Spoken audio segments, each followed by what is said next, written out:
ರಾಜ್ಯದಲ್ಲಿ ಬುಧವಾರದಿಂದ ಡಿಕೆ ಶಿವಕುಮಾರ್ ಯುಗಾರಂಭ ಆಗ್ತಾ ಇದೆ. ಅವತ್ತು ಅವರು ಮುಖ್ಯಮಂತ್ರಿಯಾಗಿ ಪ್ರಮಾಣ ವಚನ ಸ್ವೀಕಾರ ಮಾಡ್ತಾ ಇದ್ದಾರೆ.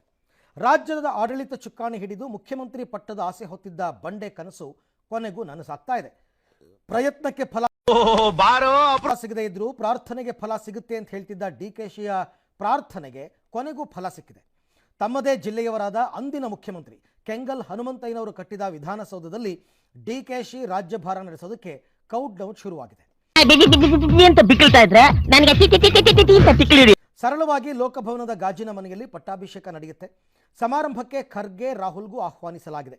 ಈ ಮಧ್ಯೆ ನೂತನ ಸಿಎಂ ಡಿಕೆಶಿ ಜೊತೆ 10 ರಿಂದ 12 ಸಚಿವರು ಕೂಡ ಪ್ರಮಾಣ ವಚನ ಸ್ವೀಕಾರ ಮಾಡ್ತಾರೆ. ಡಿಕೆ ಕ್ಯಾಬಿನೆಟ್ ಸೇರುವ ಸಂಭಾವ್ಯ ಸಚಿವರ ಮೊದಲ ಪಟ್ಟಿ ಪಬ್ಲಿಕ್ ಟಿವಿಗೆ ಲಭ್ಯವಾಗಿದೆ. ಮೊದಲ ಪಟ್ಟಿಯಲ್ಲಿ ದಲಿತ, ಲಿಂಗಾಯತ, ಒಕ್ಕಲಿಗ, ಒಬಿಸಿ, ಅಲ್ಪಸಂಖ್ಯಾತ ಸೇರಿದಂತೆ ಪ್ರಮುಖ ಸಮುದಾಯದವರಿಗೆ ಅವಕಾಶ ಮಾಡಿಕೊಡಲಾಗಿದೆ. ಅಲ್ಲದೆ ಸಿದ್ದರಾಮಯ್ಯನವರ ಪುತ್ರ ಯತೀಂದ್ರಗೂ ಡಿಕೆ ಸಂಪುಟದಲ್ಲಿ ಸ್ಥಾನವನ್ನು ಕಲ್ಪಿಸಲಾಗಿದೆ.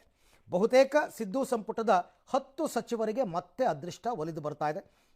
2 ಹಂತದಲ್ಲಿ ಸಂಪುಟ ರಚನೆ ಸಾಧ್ಯ ಇದ್ದು 15 ದಿನಗಳಲ್ಲಿ ಪರಿಪೂರ್ಣ ಕ್ಯಾಬಿನೆಟ್ ರಚನೆಯಾಗುತ್ತೆ ಅಂತ ಕಲಬುರಗಿಯಲ್ಲಿ ಎಐಸಿಸಿ ಅಧ್ಯಕ್ಷ ಮಲ್ಲಿಕಾರ್ಜುನ ಖರ್ಗೆ ಸುಳಿವು ಕೊಟ್ಟಿದ್ದಾರೆ. ಅಪ್ಪೇ ಇದು ಯಾವ್ದೋ flash back rebel star Ambareesh ಹಳೇದು ಅಕ್ಕಿಲ್ಲ ಬೆಳೆ ಇಲ್ಲ ಚಕ್ರವ್ಯೂಹ ಕತೆ ಇದಂಗಿದೆಯಲ್ಲಪ್ಪೇ. ಸಂಪುಟ ಮತ್ತು ಪ್ರಮಾಣ ವಚನದ ಬಗ್ಗೆ ಚರ್ಚೆ ಮಾಡೋದಕ್ಕೆ ಸಿದ್ದರಾಮಯ್ಯ ಮತ್ತು ಡಿಕೆಶಿ ನಾಳೆ ದೆಹಲಿಗೆ ಹೋಗ್ತಾ ಇದ್ದಾರೆ. ಹೂವಿನ ಹಾರ ತರಬೇಡಿ, ನನಗೆ ಅಲರ್ಜಿ ಅಂತ ಡಿಕೆಶಿ ಕಾರ್ಯಕರ್ತರಿಗೆ ಮನವಿ ಮಾಡಿದ್ದಾರೆ.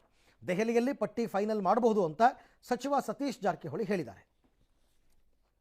ಮನೆ ತೋರ್ಸ್ ನೋಡಿಯಾ, ನಾನೇ ಮನೆ ಕಳ್ದೋಗೈತಿ ಅಂತ ಮನೆ ಹುಡುಕ್ತಾ ಇದ್ದೀನಿ.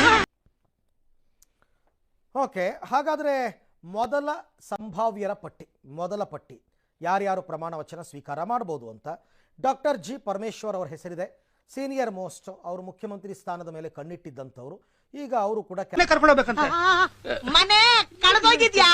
ಕ್ಯಾಬಿನೆಟ್ ಸೇರ್ತಾರೆ ಅಂತನ್ಬಿಟ್ಟು.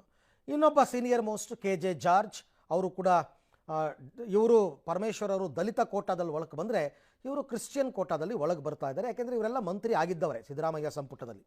ಇನ್ನು MB ಪಾಟೀಲ್ ಲಿಂಗಾಯತ ಸಮುದಾಯದವರು, ಗೊತ್ತಿಲ್ಲ. ಇವ್ರ ಹೆಸರು KPCC ಅಧ್ಯಕ್ಷ ಸ್ಥಾನಕ್ಕೆ ಪ್ರಬಲವಾಗಿ ಕೇಳಿ ಬರ್ತಾ ಇದೆ. ಯಾರಿಗಾಗುತ್ತೆ ಗೊತ್ತಿಲ್ಲ. ಇನ್ನು ಪ್ರಿಯಾಂಕ ಖರ್ಗೆ ಅವರು ದಲಿತ ಕೋಟಾದಲ್ಲಿ ಒಳಗಡೆಗೆ ಬರ್ತಾ ಇದ್ದಾರೆ.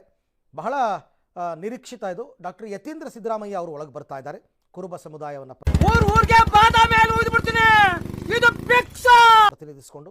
ಹಾಗೆಯೇ ಕೃಷ್ಣ ಭೈರೇಗೌಡರು ಕಂದಾಯ ಸಚಿವರಾಗಿದ್ದರು, ಒಕ್ಕಲಿಗ ಕಮ್ಯುನಿಟಿ, ಅವರು ಒಳಗೆ ಬರ್ತಾ ಇದ್ದಾರೆ. ಈಶ್ವರ್ ಖಂಡ್ರೆ ಅವರು ಪ್ರಬಲ ಲಿಂಗಾಯತ ಸಮುದಾಯದವರು, ಅರಣ್ಯ ಸಚಿವರಾಗಿ ಕೆಲಸ ಮಾಡ್ತಾ ಇದ್ರು, ಅವರು ಒಳಗೆ ಬರ್ತಾ ಇದ್ದಾರೆ. ಇನ್ನು ಲಕ್ಷ್ಮೀ ಹೆಬ್ಬಾಳ್ಕರ್ ಹೊಡ್ಸ್ಕೊಂಬಂದ್ರ ಹೋಗಿ ನೆಣಕಂಡ್ ಸಾಯಿರಿ ನನ್ನ ಮಕ್ಕಳ. ರಾಜ್ಯದ ಎಲ್ಲ block presidents, DCC presidents, front organisation chiefs, MLAಸು, XMLAಸು, XMPಸು, ಚೇರ್ಮನ್ಸು, MLCಗಳು ಅವನ್ನೆಲ್ಲ ಕೂಡ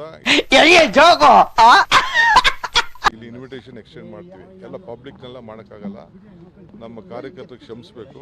ಇಲ್ಲೇ ಯಾಕೆಂದ್ರೆ ನಾವಲ್ಲಿ ಪ್ರಮಾಣ ವಚನ ಸಂದರ್ಭದಲ್ಲಿ ಜಾಗ ಇಲ್ಲ. ಅಲ್ಲಿ ಯಾರು ಊನಾರ ಮಾತ್ರ ನನಗೆ ಹಾಕ್ಬೇಡಿ. बसर भाई तुम्हें मालूम है मैं कौन मालूम है तेरा बीवी का देवर मियां बात करी